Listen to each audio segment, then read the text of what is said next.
Salut la team, j'espère que tout le monde va bien. Aujourd'hui, nous allons plonger dans le monde fascinant de Satoshi Nakamoto. Nous allons entamer un voyage captivant pour explorer l'énigme qu'est Satoshi Nakamoto et surtout de sa disparition mystérieuse.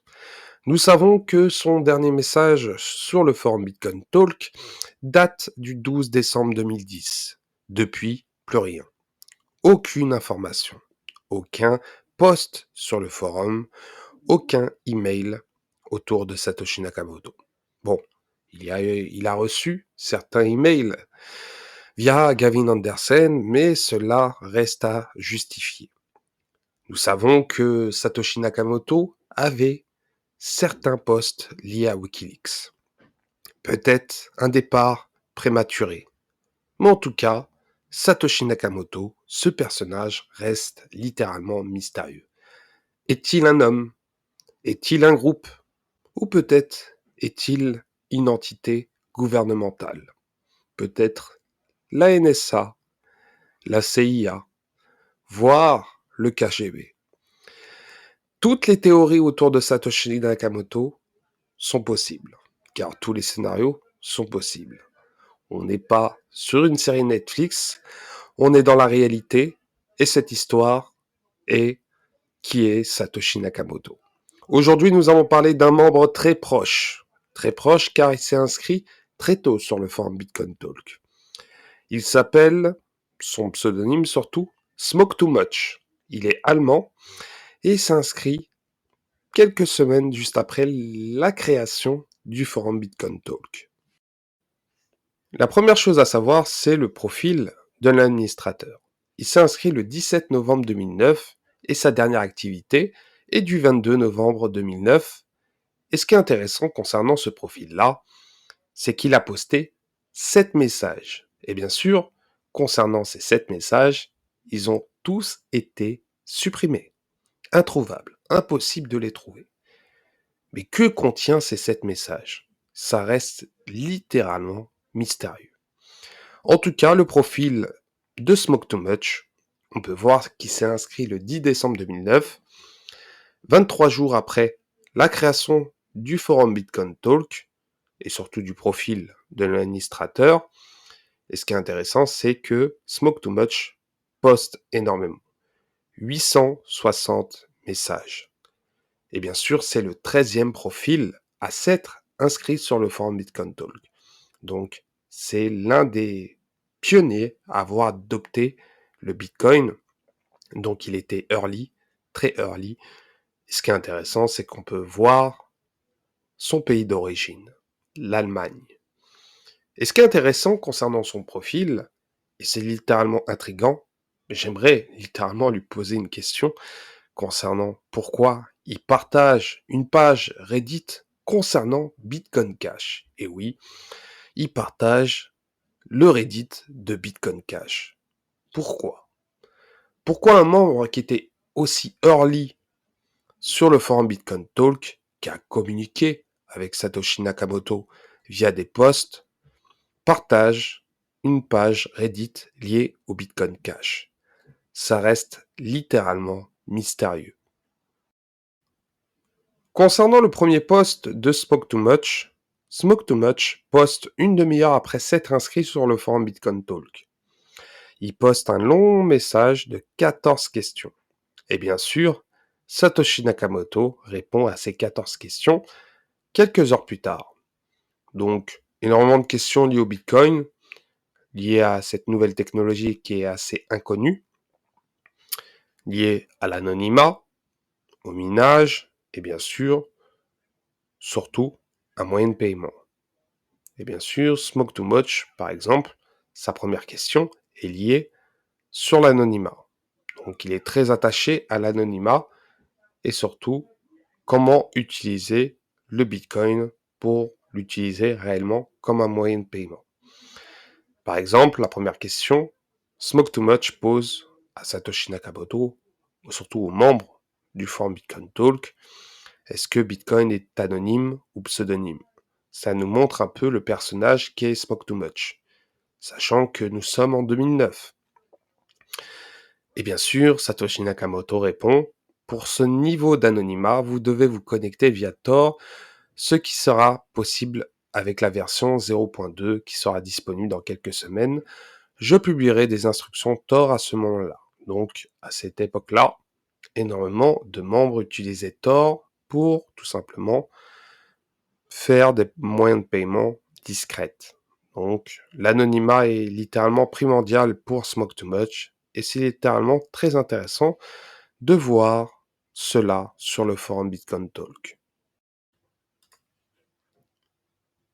Après avoir fait des longues recherches concernant Smoke Too Much et surtout sur le forum Bitcoin Talk, donc Smoke Too Much a posté 860 messages, ce qui est énormissime, hein, donc 14 ans d'activité sur le forum. J'ai réussi à trouver une interview sur un site allemand lié à Smoke Too Much. Smoke Too Much est le premier Allemand à avoir adopté le Bitcoin, voire le premier Européen à avoir adopté le Bitcoin. C'est le 13e profil à s'être inscrit sur le forum Bitcoin Talk. Donc, il est un early adopteur anonyme du Bitcoin. Et ce qui est intéressant, c'est de savoir sur cette interview ce qu'il dit. Donc, ce qu'on sait, c'est qu'il a miné des milliers de bitcoins avec un simple ordinateur, ce qui est littéralement fou à l'heure actuelle.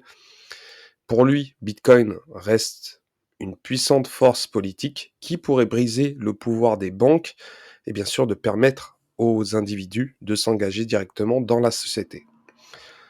Cependant, il a été déçu de voir que le succès du Bitcoin est souvent mesuré par le nombre de commerçants acceptant les paiements en dollars via des services comme BitPay.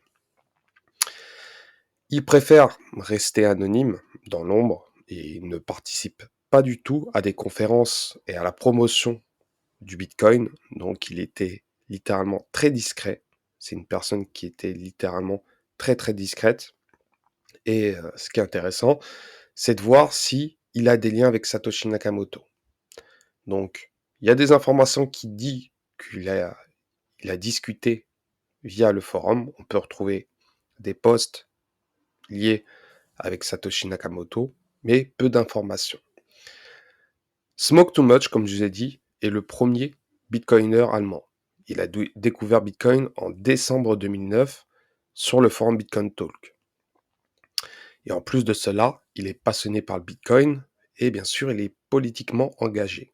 Sachant qu'à l'époque, il y avait énormément de posts anarchistes et très politisés via avec Wikileaks. Et il critiquait ouvertement le système répressif qui était à l'époque, surtout dans le journalisme. Smoke Too Much a certains vices liés. Bon, c'était un fumeur, vous comprenez de quoi je parle, et il voyait dans certaines substances quelque chose de très libertarien. Et bien sûr, il partageait des fichiers, des exemples de répression, des articles, des choses assez très, très discrètes, très obscures, je dirais, liées à la répression des libertés individuelles. Et bien sûr, en utilisant le Bitcoin, il trouvait un outil qui lui permettait de participer au progrès social et de contourner tout simplement la censure et surtout la censure médiatique. Smoke Too Much a extrait des milliers de bitcoins avec un simple ordinateur et il a possédé environ 1% de toute la supply du bitcoin, ce qui est littéralement énormissime à l'heure actuelle. Il aurait eu un pouvoir, voire énorme, voire peut-être, il aurait eu peut-être énormément de problèmes. Qui sait, peut-être il détient encore les 1%, mais il a détenu pendant un moment 1% de la supply du bitcoin. Bien sûr, grâce au Bitcoin, il a acquis une indépendance financière, il a réussi à financer ses études en informatique, et il a eu la liberté de choisir comment il voulait vivre sa vie. Cependant, il est resté très... il a préféré garder ses avoirs en Bitcoin privé, donc on ne sait pas combien de Bitcoin il possède, pour pas attirer l'attention sur sa richesse, car il reste très discret. Et il y a certaines informations concernant la communauté Bitcoin. Et c'est là qu'on va rentrer sur la communauté Bitcoin, car la communauté Bitcoin a littéralement changé depuis 14 ans. Donc il est très déçu pour surtout sur l'aspect de la communauté Bitcoin, comment elle a changé. Et bien sûr, il est très déçu sur la centralisation de l'extraction minière. En gros, les mineurs, surtout les mineurs actuels, sont littéralement des grosses baleines, des personnes qui influencent indirectement le marché crypto. Et bien sûr, il alerte la communauté Bitcoin via cela. Smoke Too Much croit toujours en la valeur fondamentale du Bitcoin. Il reste toujours un Bitcoiner très early et il adopte toujours cette philosophie. Et il pense que Bitcoin n'a pas besoin de succès grand public pour devenir une monnaie durable. Il encourage surtout la décentralisation et bien sûr la maîtrise des clés privées par les utilisateurs et le soutien surtout des projets qui préservent les principes fondamentaux du Bitcoin. Bien sûr, Smoke Too Much reste pour lui, il pense que Bitcoin est une et surtout n'est pas simplement qu'une simple monnaie, c'est un outil pour l'autonomie individuelle et surtout la liberté face aux institutions financières traditionnelles. Donc voilà concernant cette interview, il résume un peu sa vie, sachant qu'il y a des aspects assez obscurs qu'on ne sait pas. Mais ce qui est intéressant, c'est de voir cette interview car c'est l'un des premiers, euh, surtout l'une des première personne européenne, voire allemande, à avoir adopté le Bitcoin. C'est très intéressant de voir cela, et bien sûr de sa vision du Bitcoin et de la communauté Bitcoin qui a littéralement changé au bout de 14 ans.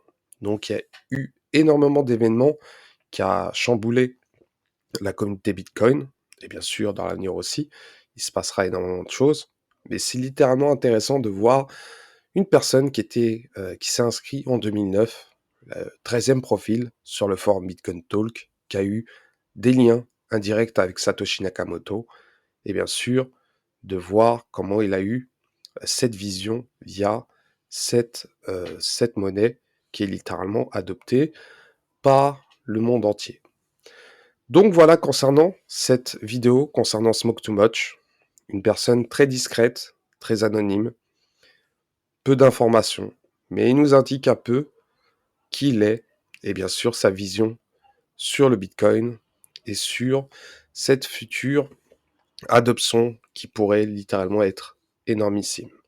Donc voilà pour cette vidéo, n'hésitez pas à liker, à vous abonner, bien sûr à déclencher la petite cloche de notification et bien sûr laisser un commentaire de ce que vous pensez de ce qui s'est passé concernant le Bitcoin à ses débuts et bien sûr de sa communauté qui a littéralement changé. Je vous dis à la prochaine.